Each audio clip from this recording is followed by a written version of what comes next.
Você pediu e eu estou aqui de volta no quadro para dar a primeira aula sobre o mercado de opções. Se você não conhece o mercado de opções, essa é a sua grande oportunidade de entender esse instrumento financeiro poderosíssimo. Se você conhece, é uma oportunidade para você rever alguns conceitos. As opções são derivativos, são instrumentos financeiros que derivam de algum outro ativo, por isso que ele chama derivativo.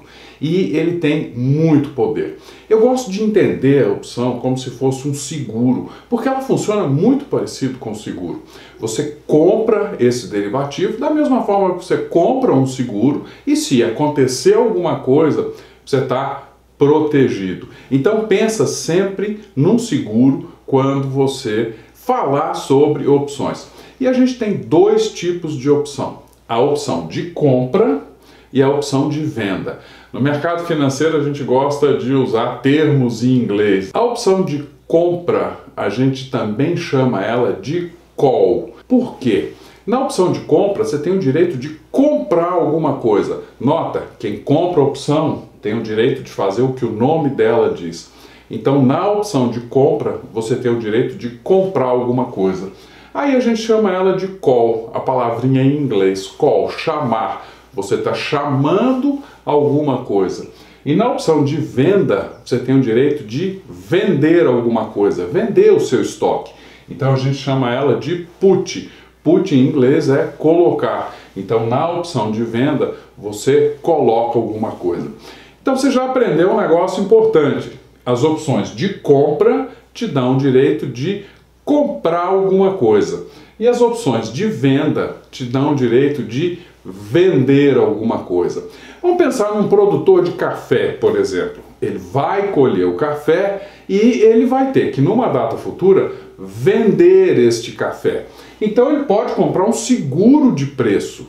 Vamos supor que a saca de café esteja negociada a 100 unidades monetárias. E ele olha e fala, puxa vida, o meu preço de produção é 80, então se eu comprar um seguro que me garante ao menos 100 unidades monetárias pelo meu café, é um bom negócio. Então ele pode comprar uma opção de venda, ele pode comprar uma put que ele vai colocar o café dele no mercado a um preço de 100.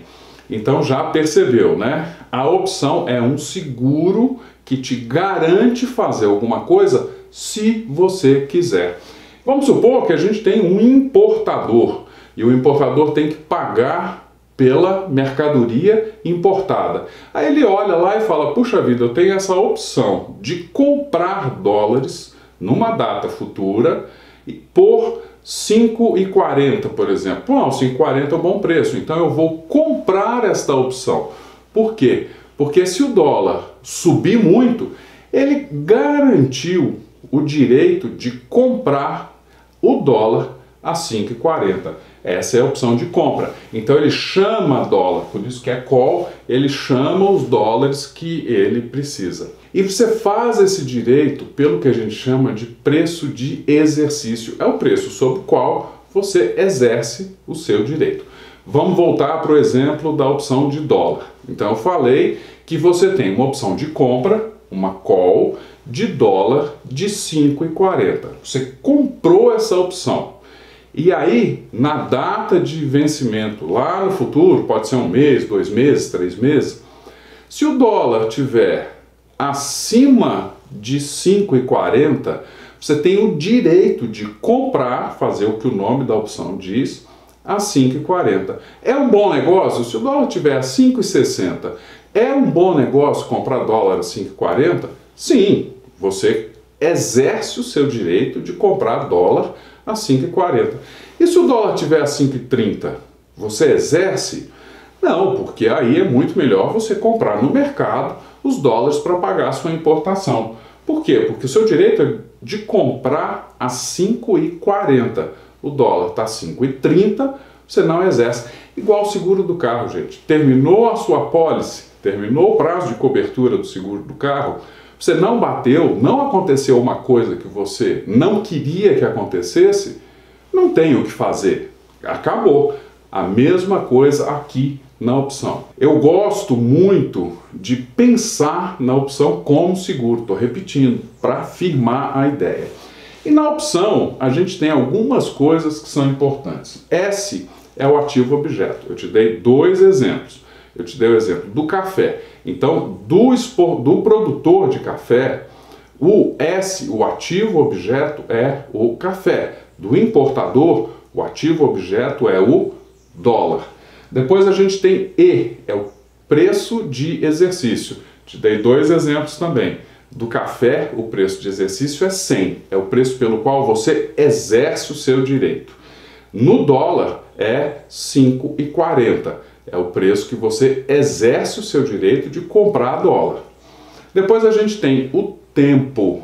O tempo é quando você vai exercer essas opções. A gente tem opções para 1 mês, 2 meses, 3 meses, 1 ano, tem um monte de opções, com vários prazos de vencimento diferentes.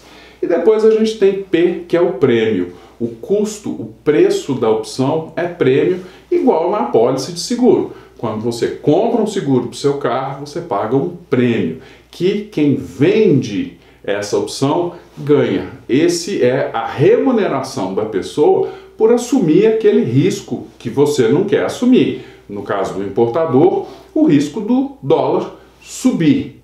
No caso do café, o risco do preço do café cair. Então, quem te vendeu, ele está te vendendo um seguro e ele é remunerado pelo prêmio. Nas opções, eu gosto muito de pornográfico. Então, vamos pornográfico, como é que funcionam essas opções. Vou começar com a call e vou usar um exemplo aqui. Então, nós temos uma call, uma opção de compra. O preço de exercício dessa call é 100 unidades monetárias e ela me custou 10 unidades monetárias. Preço de 100, prêmio de 10. Lá no dia de vencimento, o último minuto para você exercer essa opção ou não, a gente vai ver o que acontece. Se o ativo objeto, vamos supor aqui, o café, tiver negociado a R$100 a saca, você tem o direito de comprar por 100 alguma coisa que está valendo 100. Vale a pena? Gente, é indiferente. Tanto faz. Você pode exercer ou não. Normalmente, quando o preço do ativo objeto é igual ao preço de exercício, as pessoas não exercem porque tem custo de bolsa e tudo. Então vamos considerar que você não exerce. Você pagou 10 por essa opção. Qual que é o seu resultado final? Seu resultado final é menos 10. Por quê? Você pagou o prêmio e você não exerceu a opção. Igual o seguro do carro. Você fez o seguro do carro, não bateu o carro. Se o preço do ativo objeto estiver valendo 90, você exerce, você tem o direito de comprar por 100 alguma coisa que está valendo 80. Você exerce? Não, não é um bom negócio. Você pode ir lá e comprar por 90. Então você continua perdendo o prêmio. Se estiver valendo 80, você exerce? Não, você tem o direito de comprar por 100 alguma coisa que vale 80. Ou seja, sempre que o valor do ativo objeto estiver abaixo do preço de exercício da call, você não exerce e você perde o prêmio que você pagou, R$10. Aqui é igual ao seguro do carro. Você não bateu o carro, no final do prazo do seguro, você não tem nada para receber. Agora a coisa que começa a mudar. Se o preço tiver a 101, você exerce, você compra 100, alguma coisa que está valendo 101, compra e ganha R$1. Como você pagou 10, o seu resultado é menos 9. Se tiver a 102, você exerce? Claro, comprar por 100 alguma coisa que vale 102 é um bom negócio. E assim sucessivamente. Então, gente, quando o preço do ativo objeto tiver a 110, você empata. Por quê? Você compra por 100 alguma coisa que vale 110. Se o preço do ativo objeto tiver em 120, você ganha R$10. Aqui, esse ponto é o ponto que a gente chama de empate. É o ponto que você recupera, você exerce a opção e recupera o prêmio que você pagou. Na call, esse ponto é o preço de exercício mais o prêmio que você pagou. E aí, se o preço do ativo objeto sobe, você vai ganhando. Percebe que quando você compra uma call, você estabelece um preço máximo de compra. Porque se tiver a 100, você está garantido em comprar a 100. Agora, para você comprar essa opção, alguém teve que vender. Vamos ver como é que é? Vamos pôr no gráfico a posição do vendedor da opção? Vamos lá. Bom, então aqui a gente tem agora a venda da call. Se eu comprei a call, alguém vendeu. Se eu fiz um seguro de carro, alguém me vendeu esse seguro de carro. O vendedor, o gráfico vai ser o inverso. Se o preço do ativo objeto tiver 100, o comprador vai exercer? A gente diz que não. Então, o que acontece? O vendedor ganhou R$10, porque ele ficou com um prêmio. Mesma coisa no seguro do carro, se você não bate o carro, a seguradora fica com o prêmio. Se estiver valendo 90, você vai exercer? Não. Então, o vendedor não vai ser obrigado a te vender. Por quê? Quem comprou essa opção não vai querer pagar 100 por um negócio que vale 90. Então a opção não vai ser exercida. Nota que na call, na opção de compra, sempre que o preço do ativo objeto estiver abaixo do preço de exercício, a opção não é exercida. Então o vendedor ganha o prêmio. E se a opção for exercida, o contrário é verdadeiro. Se o preço do ativo objeto estiver em 101, o comprador vai exercer? Vai, porque ele tem direito de comprar por 100 alguma coisa que vale 1. Nesse caso ele ganha R$1. Como ele pagou 10, o prejuízo dele é 9. E a partir de 110, lembra, exercício mais o prêmio, você tem o empate da posição. Agora olha que interessante. O vendedor da opção tem riscos ilimitados. Você lembra como é que era o gráfico do comprador? Eu vou colocar aqui em preto. O gráfico do comprador é assim. Então aqui é comprado e aqui é vendido. Nota que a cada R$1 que o comprador ganha, o vendedor perde. Tem que ser. Então nota a diferença. O comprador da opção tem prejuízo determinado e lucro indeterminado. O vendedor é o contrário, tem lucro determinado e prejuízo indeterminado. Poxa, Lauro, se o vendedor tem prejuízo indeterminado, por que alguém me vende essa opção? Existem vários motivos, a gente vai ver nos outros vídeos, mas, gente, a seguradora te vende o seguro. Esse é o negócio dela. Os vendedores de opção, eles vendem as opções, esse é o negócio deles. Vamos ver como é que funciona a put agora? Agora nós vamos ver a compra de uma opção de venda. Put, opção de venda, estou colocando a mercadoria no mercado. Put, mesmo exemplo, exercício 100, prêmio 10. Na put, o comprador da put, ele tem o direito de fazer o que o nome da opção diz, vender. Então, se o ativo objeto tiver a 100, eu exerço? Não exerço. Se o preço do ativo objeto tiver a 101, eu vou vender por 100 alguma coisa que o mercado me paga 101? Não é um bom negócio. Então eu continuo perdendo 10. Se o ativo objeto estiver negociando a 110, eu vou vender por 100 alguma coisa que eu consigo vender no mercado por 110? Não, no mercado eu consigo 110, é melhor. Então, gente, aqui você já sabe, olha, se o preço do ativo objeto sobe acima do preço de exercício, a opção de venda não vai ser exercida, porque muito melhor eu vender no mercado que eu consigo mais. Perdi quanto? Perdi 10, que foi o prêmio que eu paguei para ter essa opção. E se o preço do ativo objeto tiver a 99, é bom vender por 100 alguma coisa que está valendo 99? Sem dúvida, Aí nesse caso eu exerço. Vendi por 100 algo que valia 99, ganhei R$1. Paguei 10, meu resultado é menos 9.